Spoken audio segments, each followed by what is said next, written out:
ముఖ్యంగా షేర్లింగంపల్లి ఎమ్మెల్యే గాంధీ అరాచకాలకు బాధితులయ్యి భరించలేక పక్కపార్టీలకు పోవడం జరిగింది.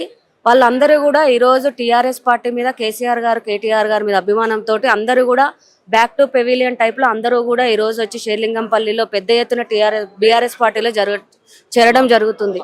ఇదే విధంగా రాబోయే రోజుల్లో షేర్లింగంపల్లిలో ఇట్లాంటి జాయినింగ్స్ ఉంటాయి. షేర్లింగంపల్లి నియోజకవర్గంలో రాబోయే ఎన్నికల్లో కూడా మేము బీఆర్ఎస్ జెండా ఎగిరేస్తామని చెప్పేసి తెలియజేస్తున్నాం. కేసీఆర్ హరీష్ రావుల ఫోన్ ట్యాపింగ్ కేసులో అరెస్ట్ చేస్తాను అంటున్నారు. దీనికి మీరేమంటారు? ఇమ్మనండి, నోటీసు రెడీగా ఉన్నాము. అంత ఉంటే గనక నీ దగ్గర ఆధారాలు ఉంటే, నీ ఎన్ని లేవు, నీ అన్ని కూడా బయటకు వస్తాయి.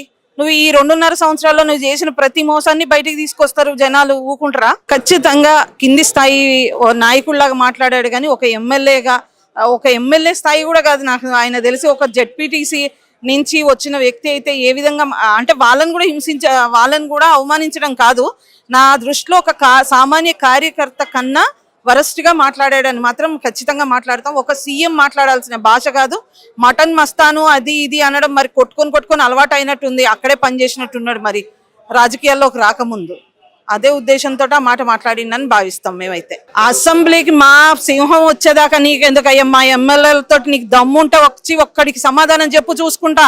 ఒక్కరికి నువ్వు సమాధానం కరెక్ట్ ఇవ్వగలిగితే మా సింహంతో నువ్వు వచ్చి కొట్లాడినడానికి నీ స్థాయికి మా సింహం అవసరమే లేదు. కేసీఆర్ ఈజ్ ఎ లయన్, ఆయన అవసరం లేదు.